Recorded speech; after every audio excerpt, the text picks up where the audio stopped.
یہ ہے ترتیب.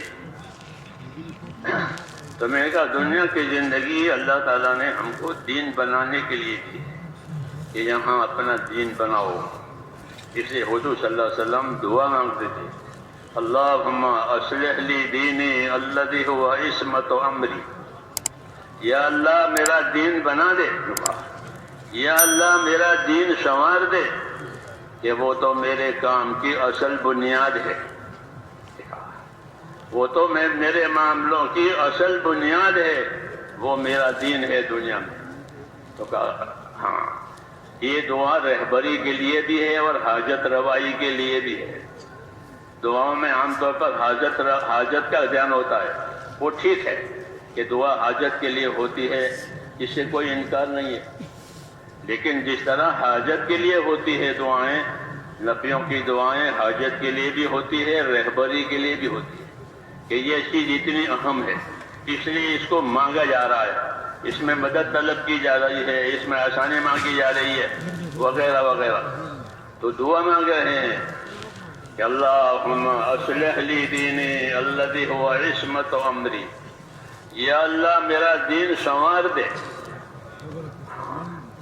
میرا دین سنوار دے کہ وہ تو میرے معاملے کی اصل بنیاد ہے, کہ میرا وجود ہی یہاں دین کے لیے ہے.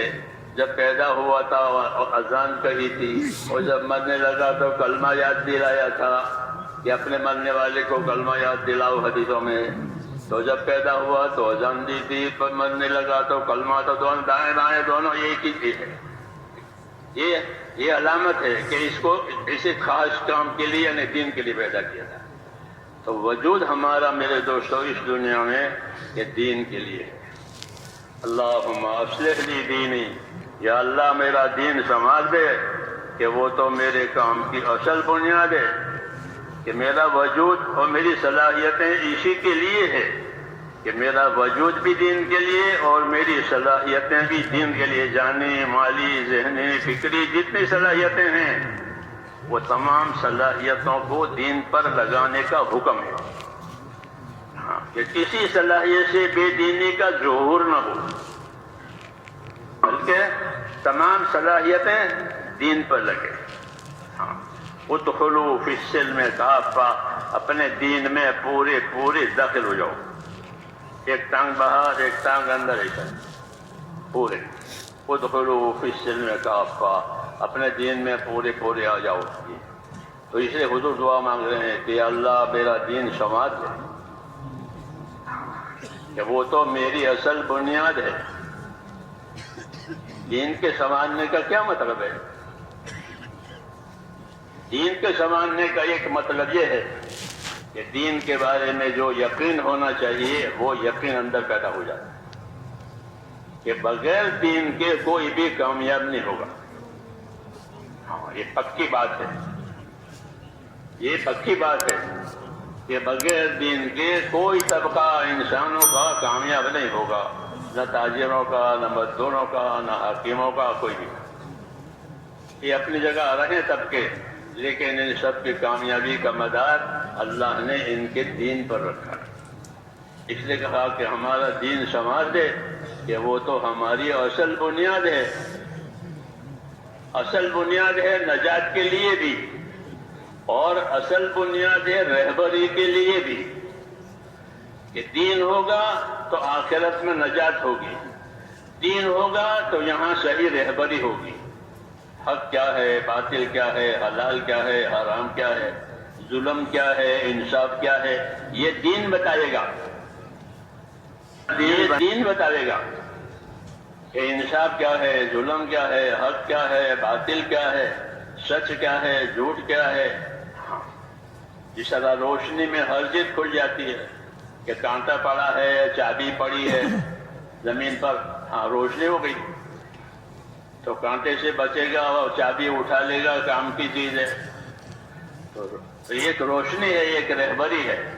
اس لیے اس کا سنوارنا ضروری ہے کہ اپنا دین ہمارا سنور جائے. اور دین سنوارنے کا مطلب کہ اندر دلوں میں اللہ تعالیٰ سے صحیح تعلق ہو جائے. ہاں, یہ ضروری ہے کہ ہمارا تعلق اللہ تعالیٰ سے صحیح ہو جائے. اللہ سے کیا تعلق کریں گے؟ اس کا تو کوئی رشتے دار نہیں ہے، اس کے برابر کوئی نہیں ہے کہ اللہ سے تعلق عبادت اور بندگی کا ہے۔ ہاں، یہی تعلق اللہ نے ہمارے درمیان میں پھیلایا ہے۔ تم سب میرے بندے ہو، جنات اور انسان اور ملائکہ یہ سب اللہ کے بندے ہیں، تو بندگی والا تعلق اللہ تعالیٰ نے دیا ہے۔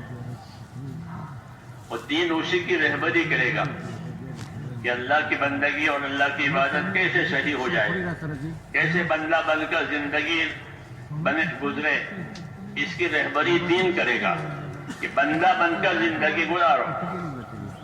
یہ بندہ بن کر زندگی گزارنے کا کیا مطلب ہے؟ کہ بندہ بن کر زندگی گزارنے کا مطلب یہ ہے کہ اللہ کے ساتھ ایمان اور اخلاص سے رہو۔ اللہ سے کیسے رہو گے؟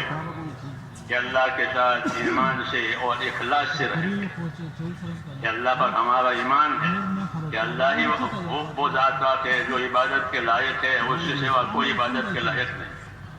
اللہ ہی وہ ذات ہے کہ جو ہر ضرورت کو پوری کرنے والا، ہر نفع نقصان کا وہ مالک ہے۔ ہاں، ہر حال میں وہ اپنی قدرت سے سب کچھ کرنے والا ہے، اس کی قدرت سے سب کچھ ہوگا۔ تو اللہ کے ساتھ معاملہ عبدیت کا، احتیاج اور محتاجی کا، ہاں اللہ کے ساتھ کہ ہم اللہ کی طرف محتاج ہیں اور ہم اللہ کے بندے ہیں، یہ تعلق پیدا کرنا ہے۔ جتنا اللہ کی طرف اپنی احتیاج بڑھے گی اتنی وہاں سے مدد آئے گی، جتنی احتیاج بڑھے گی اپنی حاجتیں اللہ کو بتائیں گے تو اتنی مدد ہوگی۔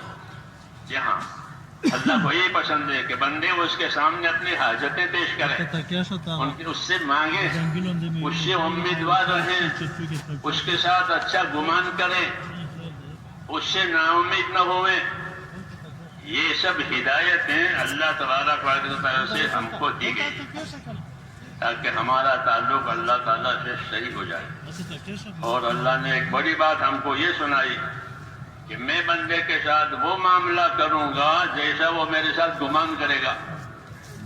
تو کتنا آسان ہو گیا۔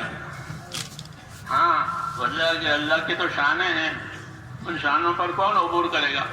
تو کہا میرے ساتھ جیسا گمان کرے گا ویسا معاملہ کروں گا۔ ہاں، انا عند ظن عبدی بی، حدیث شریف ہے، میں بندے کے ساتھ گمان کے مطابق مانگوں۔ ایسا گمان یہ ہے کہ اللہ میری مدد کرے گا، اللہ میری دعا قبول کرے گا، اللہ میری مشکل آسان کرے گا تو وہ ہوگی۔ اور یہ کہ اللہ ہم تو بندے ہیں، گنہگار ہیں، ہماری کون سنے گا؟ کہ نہ، ایسی بات نہیں، غلط بات ہے۔ ابشروا واملوا ما یسرکم، ہدایت دی ہے، بشارت لو، خوش رہو اور اللہ سے امید